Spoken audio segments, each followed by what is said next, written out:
this week I spoke to the whole time, and I actually had a science classroom. She was a 7th grade science teacher. I was the 8th grade before this building was built. Yeah.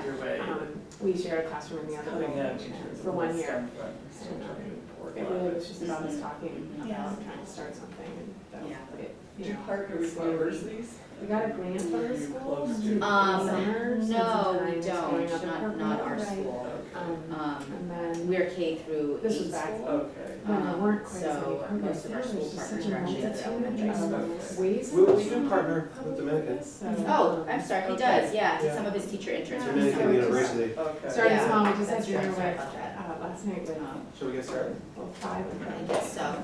Of the our This is first gonna be class. small and intimate, that's great. Yeah. We have lots more time for questions. They're amazing. Want to pass these out? Sure, we kind of did, but since our time is kind of short, we're gonna do something a little bit unorthodox and pass out our evaluation in the beginning, so we're not feeling as rushed at the end. So as things come up for you, questions, comments, feel free to fill them out. You don't have to put your name if you don't want to, but you know, we will be collecting these at the end if you. Thank you. And do that favor for us. So, welcome. I know our timing is a little bit off, given those great presentations this morning, so I thank you guys for being here now, and I imagine some other people will be trickling in. But I want to introduce myself, and Matt will introduce himself. I am Darcy Ellsworth. I'm the Director of Service Learning at Marin Country Day School, which is it's a co-ed, independent, non-denominational school in Marin County, just north of San Francisco. I have been there for 23 years as a faculty member, and the last 6 years I've been the Director of Service Learning. So I run all of the service programs for our students, our faculty and staff, and for our families, and we partner with about 50 different outside organizations working in a lot of different areas of childcare, education, health, the elderly, hunger and homelessness, animals, environmental sustainability, you name it. So that's me in a nutshell, and my colleague Matt. So I'm Matt Pearson, Director of the Makers Lab. My background is in technology and communications and engineering and sciencey stuff. And 7 years ago now, a head of school asked me, what do you think about STEM and where is it going? And I headed off on this direction and became the Makers Lab, which is kind of an implementation of STEM, which became STEAM, design thinking and making and building and engineering. So I run a couple of programs. One's a summer program, which is remarkably similar to Horizon, which we heard about earlier, and this Makers Lab curriculum development experience, which is kind of a way for students to engage with hands-on stuff, with tinkering and play, but also developing interesting, engaging science units and other history units, English units, etc. So who are you guys? It's really helpful for us to know who you are, and since we're a small group, we can kind of tailor things down your avenue. So should we just start with? Okay. Hi, my name's Patty. I'm a science teacher, high school science teacher in Worcester, Massachusetts, and as my first year in Worcester, I was actually teaching for 6 years in Brooklyn. So, but here I'm in this, independent school that's smack in the middle of Worcester, Massachusetts, which is an area that has a lot of underserved population. Really started working with everyone around here. Zendaya Nichols, who was at Halfway Brown for many years, and she's the Equity and Inclusivity Director there. And I got connected with her this year, and been doing work with her, and so I was like, there's a lot of untapped potential. And she knows, that Diane sees as well. And I want to try to find a way to tap that potential, because I'm a science person. It's a Become a natural summer way for science me. person? What's that? What did you just say? I'm a science person, so it's Okay, a natural way for me to connect with science. I'm Cammie Dewey, and I'm currently a 5th grade science teacher, and also coordinating the science in a lower school in Indianapolis, and called Park Tudor School. So it's a pre-K through 12th grade co-ed private school. I had been here at Halfway Brown for both as a student and a teacher, and then I ran the Aspire program for the first 10 years of its life. So it's exciting to I would love to have, I'm very fascinated by makerspaces. We don't currently have one at our school, but it's a constant conversation. And I love the idea of merging. I'm about to take on a role of overseeing what our school is now calling it as community engaged learning, or CEL. in the lower school, which I find is interesting. I'm actually more of a middle school, high school person, but I'm intrigued by what younger people can really dive into, and I think it's interesting to try to merge science and that tinkering concept with Right. with getting out into the community. So, Great. My name is Tim Howard. This is my first time at Hathaway Brown. I'm a native of Pittsburgh. I work at the Ellis School, which is an all-girls private school in Pittsburgh, in the city. It's my first year there. So I just recently moved back from a private school in the DC area. So my role is technology integrator, but director of technology, essentially. So I work more on the academic side of things, trying to enhance and develop curriculum around things like STEAM. We have a very strong visual arts program. So I see a lot of opportunity to incorporate that into our program. I do have kind of a mixture of roles. I do have a role I work with on a partnerships team to look for opportunities, just essentially what this conference is all about, so it's great.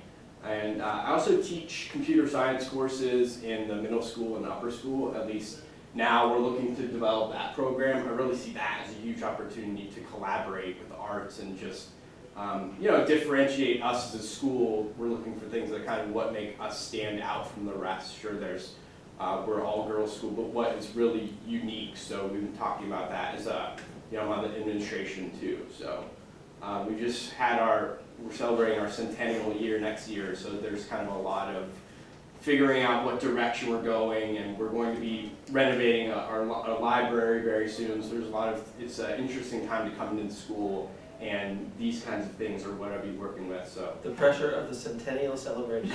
right. So yeah. The expense. of Cool. this. Right. I'm Andrea Perry. I'm from Garrison Forest School outside Baltimore, Maryland. We're a pre-K through 12 girls' day and boarding school. And I direct something called the Jane Center. It's the entity we use to house all our public purpose and experiential education programs. It really morphed out of some flagship programs that we have, one of which is our Women in Science and Engineering partnership with Johns Hopkins, where for 11 years we've been placing students in hands-on lab opportunities with Johns Hopkins mentors. We have an alumni endowed summer service learning opportunity for students where they can apply for grants to do service on the global level. We have a Baltimore-based service learning program for students. We do things around financial literacy, entrepreneurship, leadership development, a number of things that pre-existed and some that we created through the agency of the Jane Center. Short speech. Awesome. I'm Ed Tompkins. I'm at Punahou School. I teach summer school there.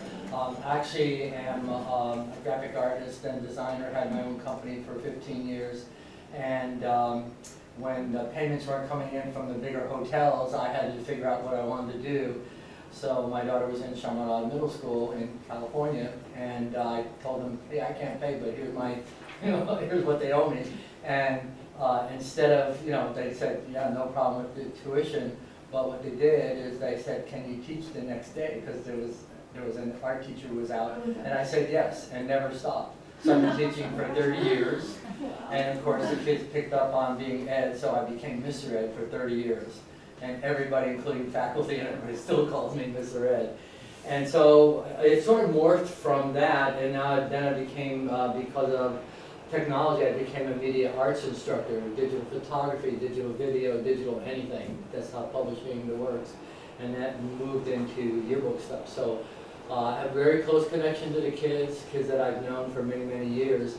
And so I was considered a startup guy. I started a media program at Mid-Pacific Institute, and then went to St. Louis School in Honolulu, Hawaii, and started their media program, and then I retired this past May.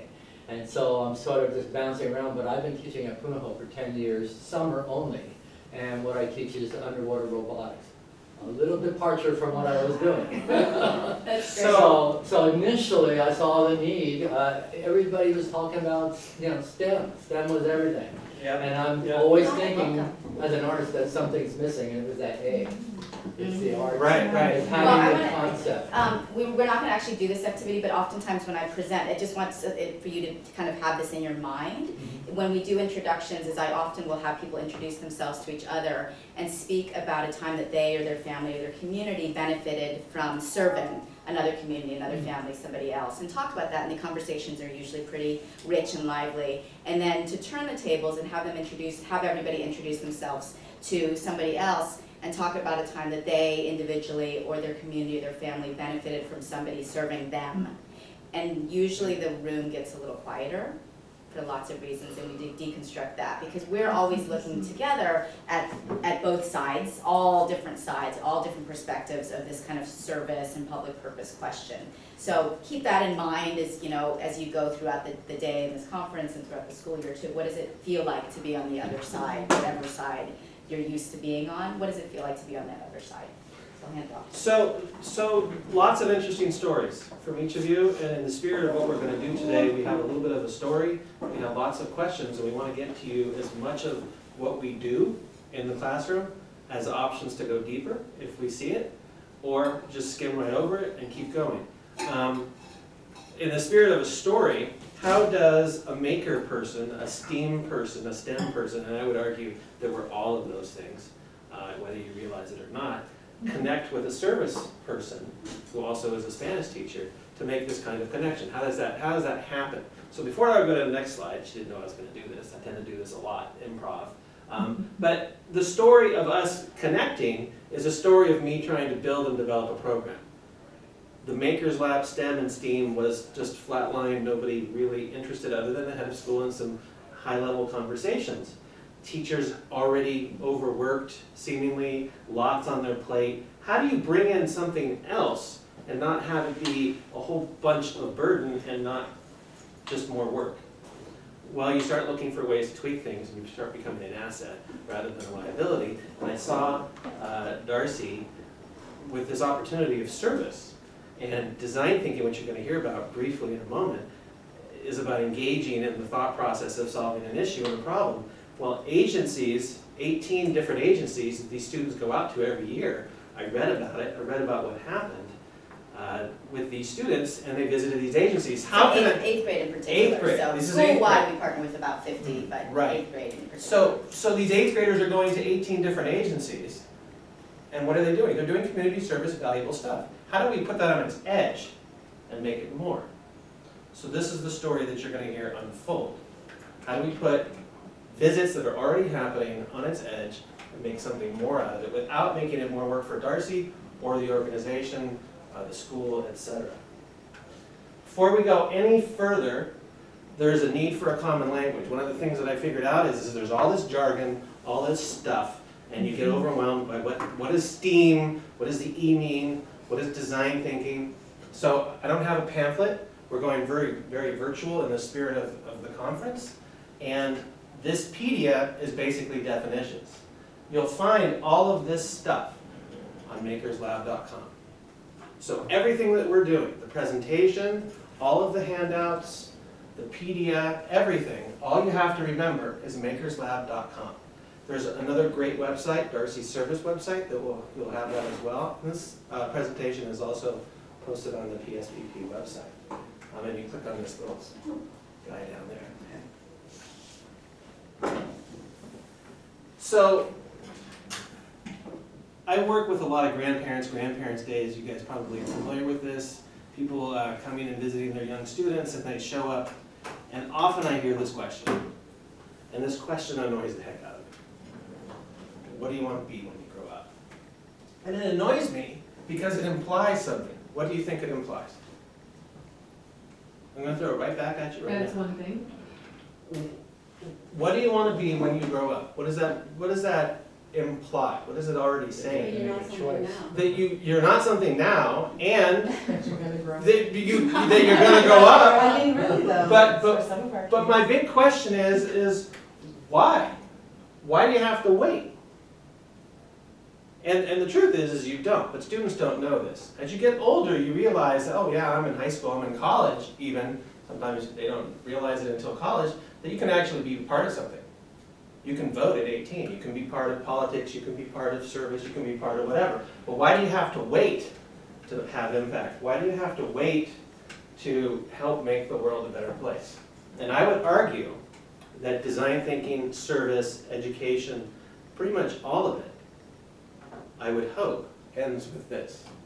How do you become an integral part? How do you participate in this? This is a great picture, by the way. This is only 2 days old. That's a lunar eclipse. So, to do that, students don't know. They don't know necessarily. Some do. Some jump on their horse and they get moving quickly, but some need the tools, the skills, the knowledge sets, the capacity to understand how to do that. Design thinking is one way of doing that. Design thinking is not new. It's having a rebirth, if you will. It's decades old. It's ancient. It's like Dewey old, which really isn't that old. It's a complicated process that I boiled and distilled down into 3 very simple stages. You'll see it a lot of different ways, but really it's what we do when we problem solve. It's really about exploring the issue, figuring out what it is, and here's the biggie. If you don't take anything else away, it's about empathy gaining.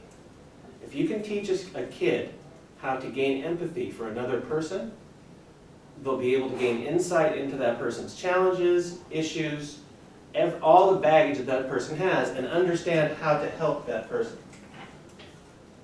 So we have a quick little... So I don't know if you guys all know Brene Brown, social scientist and author extraordinaire.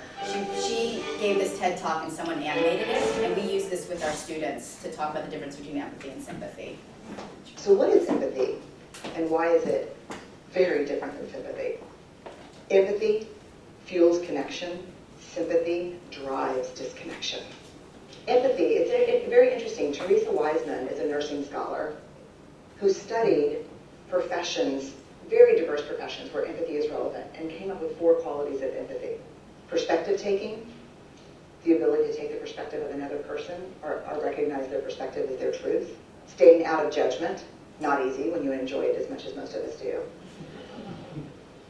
Recognizing emotion in other people and then communicating that. Empathy is feeling with people. And to me, I always think of empathy as this kind of sacred space when someone's kind of in a deep hole and they shout out from the bottom and they say, I'm stuck, it's dark, I'm overwhelmed. And then we look and we say, hey, I'm down. I know what it's like down here, and you're not alone. Sympathy is, ooh, it's bad, huh? No. You want a sandwich? Empathy is a choice, and it's a vulnerable choice, because in order to connect with you, I have to connect with something in myself that knows that feeling. Rarely, if ever, does an empathic response begin with at least. Yeah. And we do it all the time. Because you know what? Someone just shared something with us that's incredibly painful, and we're trying to silver lining it. I don't think that's a verb, but I'm using it as one. We're trying to put the silver lining around it. So, I had a miscarriage. At least you know you can get pregnant. I think my marriage is falling apart. At least you have a marriage. John's getting kicked out of school. At least Sarah is an A student. But one of the things we do sometimes in the face of very difficult conversations is we try to make things better. If I share something with you that's very difficult, I'd rather you say, I don't even know what to say right now, I'm just so glad you told me. Because the truth is, rarely can a response make something better. What makes something better is connection. So, empathy, let's see if I can get out of this.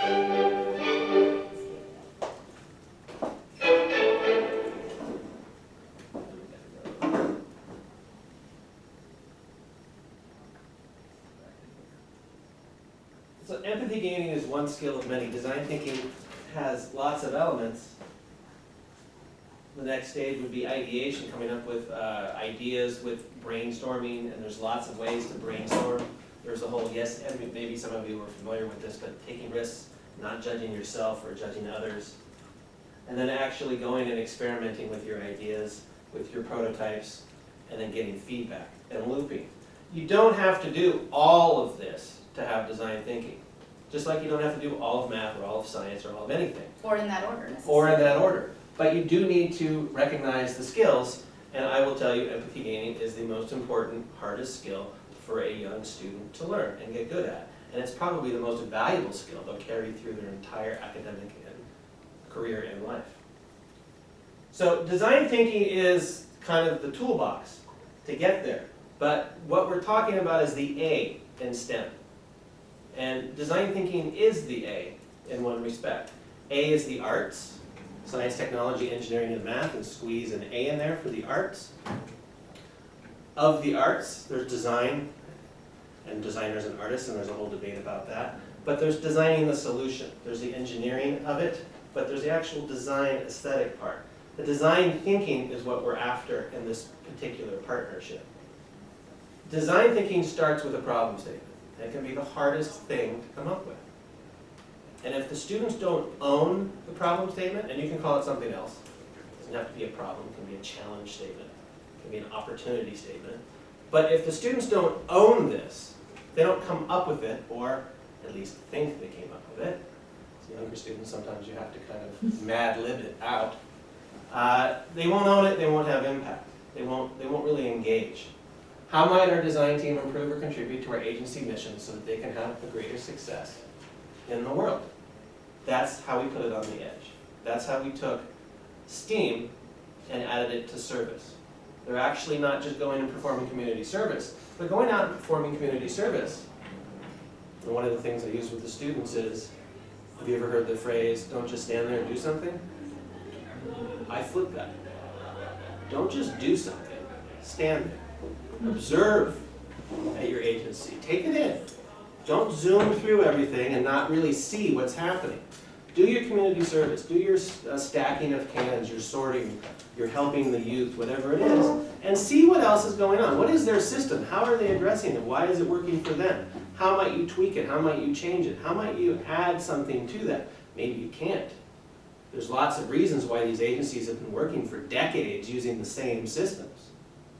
I found out one of the agencies that I was at that they use the same system because they need volunteers, and if they change the system and become too efficient, they don't have enough volunteers and they collapse on themselves with no volunteers. And you would never see that on the crust, on the top. So this question is what frames the context of bringing STEAM into service. It's a partnership with service. And that's where the service comes in. So, to me, effective, you're still talking about this, sorry. I forgot that I was still talking about this. So there's a whole bunch of scaffolding documents that are on the website, things that you can use. There's more stuff that you can use. This is just a screenshot of part of one. But these students go out in these agencies and they come back and they're loaded with information, and you need to download that information. They need to form a design team. They need to come up with a way to take what they've just taken in and actually apply it. And sometimes they can't. Sometimes they need to just stick it somewhere. And so they use a variety of online systems, and we have mentor systems, and bring in lots of people, because lots of adults have lots. I mean, how do you make a phone call is a simple skill that students don't have. So all of these things you need mentors for. And this is built for 8th grade, or 8th grade, or? These particular elements are 8th grade, yes. This also requires a relationship with organizations and agencies over time. You can't just do this if you go someplace once and never return. So our 8th graders are out off campus at their organizations anywhere between 5 and 7 times over the course of the year, all day long. So, the first couple of times we're just asking them to do what their agency staff has asked them to do, but also to be observing. Oftentimes they have some cards that they're writing down, just observing without judgment, bringing those cards back and downloading those and processing those. And we're going to do, hopefully we'll have enough time to do an exercise about observation that we do with the students, with all of you as well. So so effective service to me, and there's a lot of overlap between, as Matt was saying, what the goals of design thinking and STEAM and service are. But to me, effective service is meaningful, sustainable, reciprocal, meaning both sides are benefiting from, or all sides, not even just both, but all sides, and youth-driven.